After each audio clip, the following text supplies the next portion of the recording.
जो तन मन से गुरु के शब्दों के प्रति समर्पित हो गया तो निश्चित रूप से गुरु के शब्दों के मार्फत हमारे जीवन की भ्रम, हमारी नासमझी, हमारे कर्मों की रेखा कटेगी। और गुरु वो हैं जो हर मानव मात्र के भ्रम को, कर्मों की रेखा को काटते हैं अपने समझ, अपने सेण के मार्फत। इसीलिए इस शब्द में इस तरह से कहा है,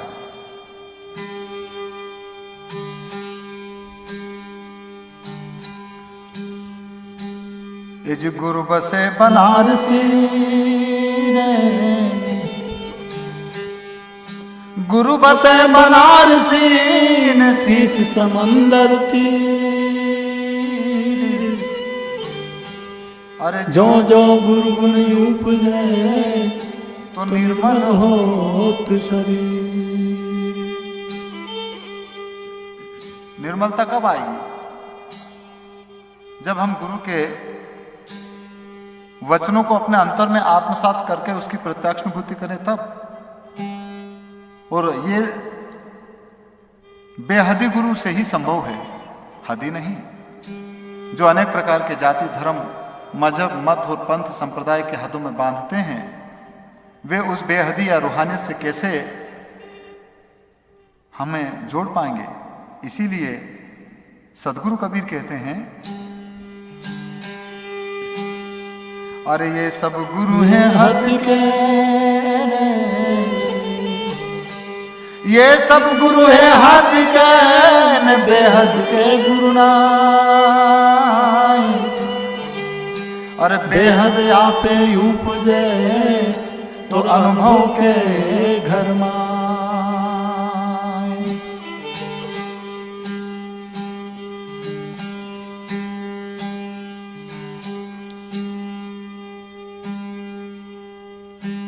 इसीलिए इस पद में इस तरह से कहा है,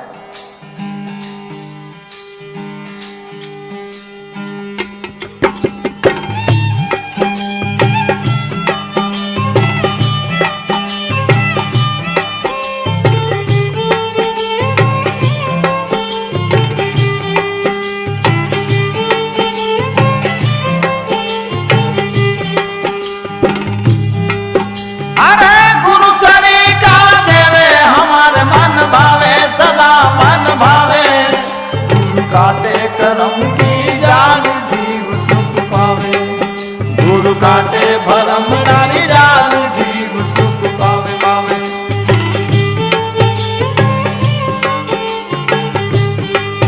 अरे गुरु सरी का देवे हमारे मन भावे, सदा मन भावे।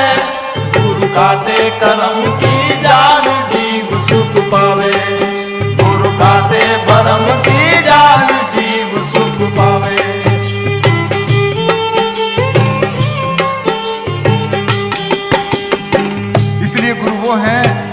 जो भ्रम को दूर करने वाले हैं, कर्मों की रेखा को काटने वाले हैं। पर यह तभी संभव होगा जब हम उनकी सेण को, उनके इशारों को अपने जीवन में आत्मसात करें और उसकी प्रत्यक्ष अनुभूति करें तब। इसीलिए कहा है, अरे बाबूराज की सेण समझ कर धावे, समझ कर धावे। भाई वो नर संत सुजान जीव उलटावे, अरे वो नर चतुर सुजान मन उलटावे।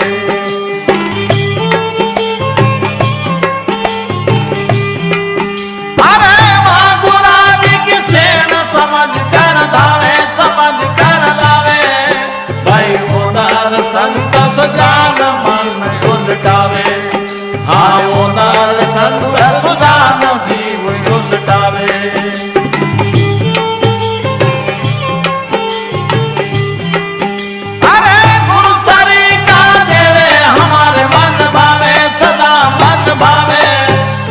काटे करम की जाल जीव सुख पावे, गुरु काटे भरम डाल जाल जीव सुख पावे।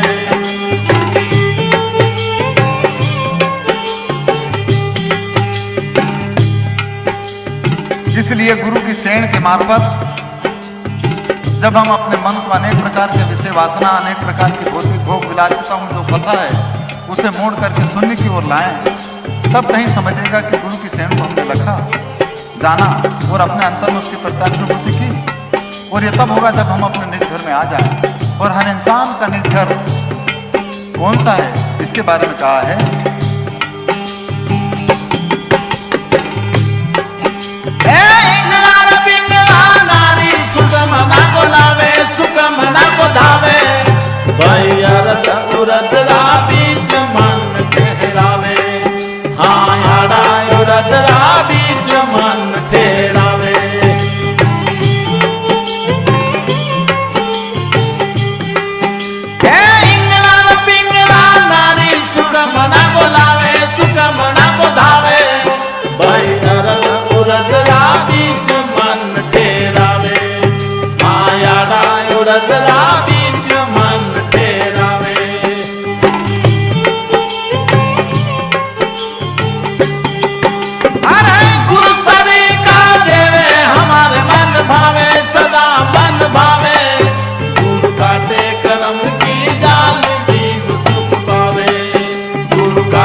यह हर मानव मात्र का निज घर है, जहां पर जाति, धर्म, मजहब, मत, पंथ, संप्रदाय का कोई अस्तित्व नहीं है। और वो घर है श्वास का।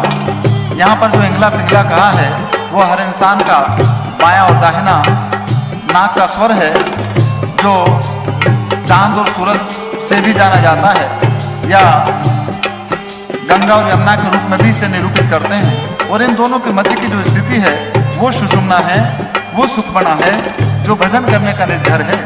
और जब इस घर में आ जाएंगे तो वहाँ पर किसी प्रकार की मजहब, किसी प्रकार का धर्म संप्रदाय नहीं होता। और इसीलिए तो कहा है आगे,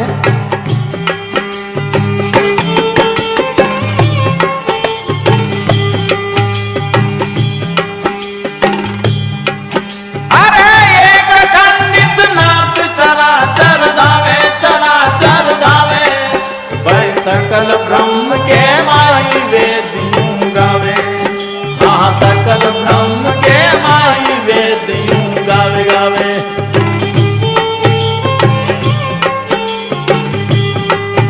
अरे ये खंडित नाथ चरा चर दावे, चरा चर दावे, भाई सकल ब्रह्म के माई वेदियों गावे, हाँ सकल ब्रह्म के माई वेदियों।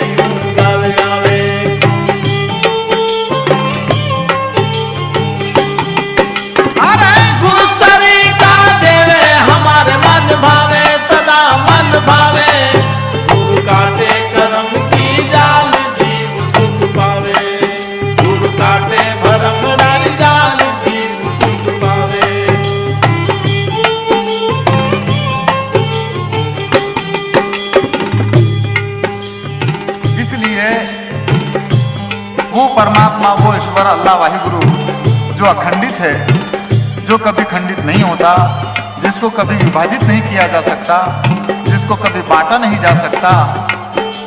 वेद, शास्त्र और पुराण भी इसी बात का साक्ष्य करते हैं। और वो चर और असर में सर्वांग स्थिति में मौजूद है।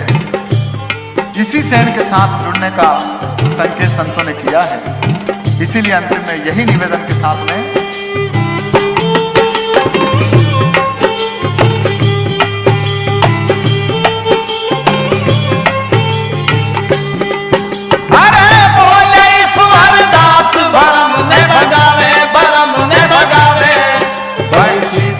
चरणों के माय सदा सुख पावे, हाँ शीतल चरणों के माय सदा सुख पावे।